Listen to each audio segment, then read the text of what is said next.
Good morning बच्चों। आज हम पढ़ने जा रहे हैं धातुएं और अधातुएं। इसमें हम लोग तत्वों के बारे में देखते हैं कि अब हम अभी तक के 18 तत्वों की खोज की जा चुकी है, इसके बारे में हम जान चुके हैं ना। ऐसे 5 तत्वों के नाम जिनका हम अपने दैनिक जीवन में भी उपयोग करते हैं, जैसे लोहा, तांबा, एल्यूमिनियम, सोना, चांदी, ऑक्सीजन, कार्बन, हाइड्रोजन इत्यादि कुछ ऐसे तत्व हैं जिनके नाम हम जानते भी हैं, है ना। आज हम पढ़ेंगे तत्वों के गुण। तत्वों के गुणों में पहला गुण होता है कि उसमें चमक पाई जाती है ना। तो तांबे के तार और लोहे के टुकड़े में क्या होती है, चमक दिखाई देती है, अर्थात धातुएं जो है वो चमकदार होती है। और दूसरा गुण है आघातवर्धनीयता। आघातवर्धनीयता किसको कहते हैं, हथौड़ी से पीटने पर ये अगर फैल कर चादर बन जाए तो यह गुण आघातवर्धनीयता कहलाता है। और जो अधातुएं होती है, अधातुओं में भंगुरता का गुण होता है। पीटने पर ग्रेफाइट, कोयला और गंधक का टुकड़ों में टूट जाना क्या कहलाता है, भंगुरता कहलाता है। ठीक है। तो चमक किस में होती है, धातुओं में, और अधातुओं में चमक नहीं होती है ना। और आघातवर्धनीयता का गुण जो है वो धातु में पाया जाता है, और धातु में जो है भंगुरता का गुण पाया जाता है। अब अगला गुण होता है कि ये तांबा ऊष्मा का क्या होता है, सुचालक होता है, किंतु ग्रेफाइट ऊष्मा का सामान्य चालक होता है, और गंधक जो रहता है वो ऊष्मा का कुचालक होता है, जब, है ना। तो लोहे का तार ग्रेफाइट को परिपथ में यदि हम जोड़ते हैं तो बल्ब जो है वो जलने लगता है। वे क्यों चलने लगता है, क्योंकि वो विद्युत के सुचालक होते हैं, और गंधक जो रहता है वो विद्युत का कुचालक होता है, इसलिए उसका बल्ब जो है, यदि हम उससे बल्ब को जोड़ते हैं तो उसमें धारा प्रवाहित नहीं होती और वो जलता नहीं। हम देखते हैं कि लोहा तथा तांबा चमकदार आघातवर्धनीय ऊष्मा और विद्युत के सुचालक है, जबकि कोयला, गंधक, बंगूर ऊष्मा और विद्युत के कुचालक है। अर्थात हम तत्वों को उनके गुणों के आधार पर वर्गीकृत कर सकते हैं। लोहा तथा और तांबा जैसे तत्वों को धातु कहते हैं, और प्रकृति में अधिकांश तत्व धातु हैं।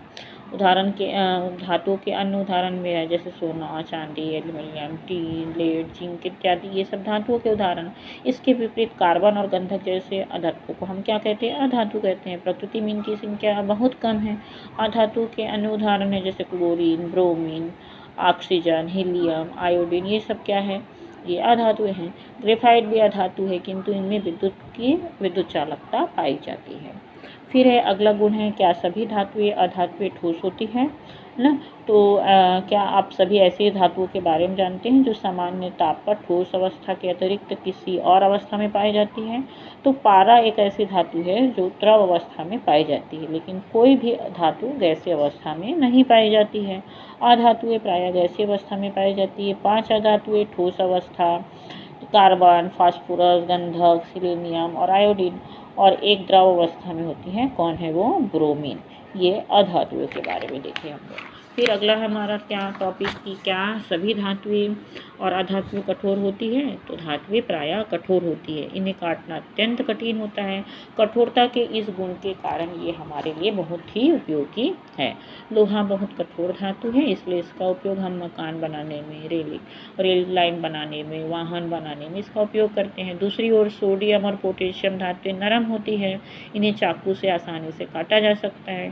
अधातुएं प्रायः कठोर नहीं होती, लेकिन हीरा प्राकृतिक पदार्थों में सबसे ज़्यादा कठोर है। फिर अगला टॉपिक है हमारा, क्या सभी धातुएं और अधातुएं तन्य हैं। तन्य किसको कहते हैं ना, किसी धातु का वह गुण जिसके कारण उसके तार खींचे जा सके, वो तन्यता कहलाता है, उसको तन्य कहते हैं। तो हमारे घरों में प्रयुक्त बिजली के बल्ब में टंगस्टन धातु का पतला तार होता है।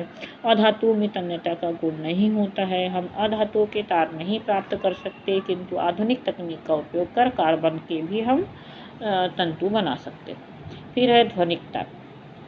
सामान्य धातुएं ध्वनिक होती है, सामान्यतः धातु ध्वनिक होती है। हमारे शाला में जो धातु की घंटी होती है वो आवाज़ सुनाई देती है। धातु में जब हम उसमें घंटी को जब बजाते हैं तो उसमें से ध्वनि उत्पन्न करती है ना। और यही कारण है कि तांबा, लोहा और आदि धातुओं का उपयोग घंटी बनाने में किया जाता है।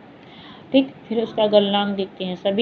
सामान्यतः सभी धातुओं का गलनांक कुछ होता है। लोहे का गलनांक जो है 1535 सेल्सियस तथा तांबे का 1083 अंश सेल्सियस होता है। अधातुओं के गलनांक कम होते हैं, और सल्फर का गलनांक 119 अंश सेल्सियस तथा आयोडीन का 113 सेल्सियस होता है।